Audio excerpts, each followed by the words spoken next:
Veem claramente o que significa um tempo mais longo? Significa que, para cada trabalho, um centro dispõe de certo tempo a mais que outro centro.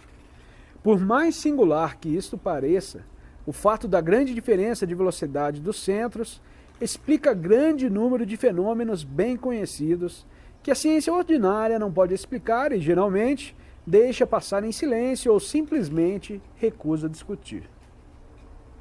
Quero falar da velocidade espantosa, aparente e inexplicável de certos processos fisiológicos. Por exemplo, um homem bebe um copo de bebida alcoólica e, no mesmo instante, em menos de um segundo, experimenta todas as espécies de sensações novas. Uma sensação de calor, de relaxamento, de alívio, um sentimento de paz, de contentamento, de bem-estar, ou ao contrário, de angústia, de irritação e assim por diante. O que ele sente pode ser diferente segundo os casos, mas o certo é que o corpo reage muito rapidamente ao estimulante, quase instantaneamente. Não é necessário, aliás, tomar o exemplo da bebida alcoólica ou de outro estimulante. Se um homem tem muita sede ou muita fome, um copo de água ou um pedaço de pão produzirão o mesmo efeito súbito.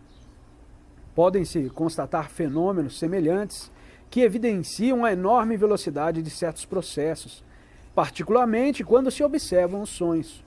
Citei exemplos deste em Um Novo Modelo do Universo. Existe a mesma diferença entre o centro instintivo e o centro intelectual, do mesmo modo que existe entre o centro motor e o centro intelectual. Mas estamos de tal modo habituados a esses fenômenos que não notamos quão estranhos e incompreensíveis eles são. Naturalmente, para um homem que jamais dirigiu sua atenção sobre si mesmo e nunca tentou estudar-se, nada há de estranho nisso, como aliás em qualquer outra coisa. Mas na realidade, do ponto de vista da fisiologia comum, esses fenômenos parecem quase milagrosos. O fisiologista sabe quantos processos complicados se efetuam entre o momento em que se ingere um gole de bebida alcoólica ou um copo de água e o momento em que sentem os efeitos. Cada substância que entra no organismo pela boca deve ser analisada, submetida a provas diversas antes de ser aceita ou rejeitada. E tudo isso se passa em menos de um segundo. É um milagre e ao mesmo tempo não é, pois se conhecermos a diferença de velocidade dos centros, e se nos lembrarmos de que o centro instintivo, a quem cabe esse trabalho, tem 30 mil vezes mais tempo que o centro intelectual, do qual nos servimos para medir nosso tempo ordinário, compreenderemos como tal coisa pode produzir-se. Isso significa que o centro instintivo dispõe não de um segundo, mas de mais de 8 horas de seu tempo próprio para fazer esse trabalho. E em 8 horas, esse trabalho pode certamente ser executado sem pressa, inútil num laboratório comum. Assim, nossa ideia sobre a extraordinária rapidez desse processo é mera ilusão, devido ao fato de que consideramos nosso tempo ordinário, ou o tempo do centro intelectual, como o único existente. Voltaremos mais adiante ao estudo da diferença de velocidade dos centros. Tentemos agora compreender outra característica dos centros, o que nos fornecerá mais tarde excelentes dados para a observação de si e para o trabalho sobre si. Vamos supor que cada centro está dividido em duas partes, positiva e negativa. Essa divisão é particularmente clara para o centro intelectual e para o centro instintivo. Assim, todo o trabalho do centro intelectual se divide em duas partes, afirmação e negação, sim e não. A cada instante, em nosso pensamento, uma das duas prevalece sobre a outra, ou então ambas têm força igual, de onde a indecisão.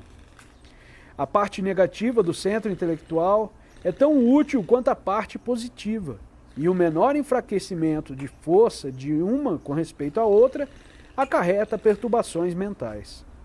No trabalho do centro instintivo, a divisão é também muito clara e as duas partes, positiva e negativa, são ambas necessárias para uma orientação justa na vida.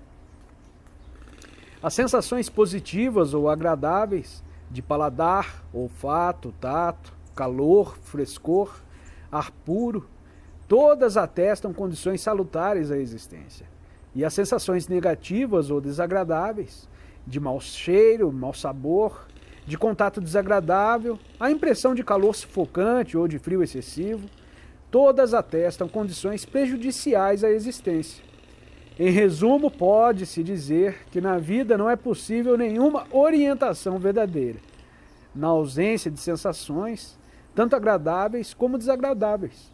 São elas o guia seguro de toda a vida animal na Terra, e a menor alteração que sofram acarretará desorientação e, em consequência, perigo de enfermidade ou de morte.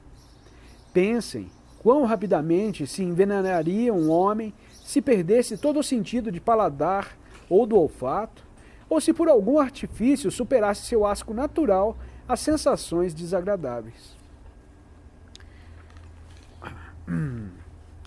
No centro motor, a divisão em duas partes, positiva e negativa, deve ser tomada num sentido lógico, o movimento em oposição ao repouso. Não tem utilidade para observação prática.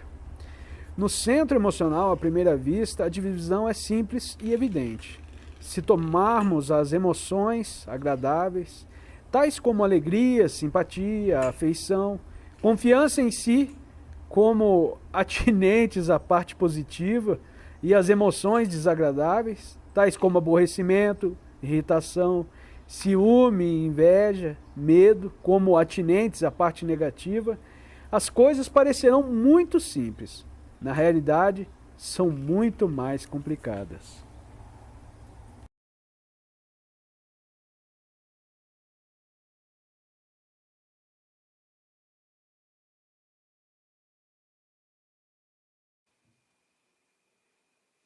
Obrigada por ter assistido a este vídeo e não se esqueça de se inscrever no canal e recomendá-lo, além de deixar seu comentário sobre o assunto para que possamos realizar um ótimo diálogo que nos ajude a compreender melhor o assunto.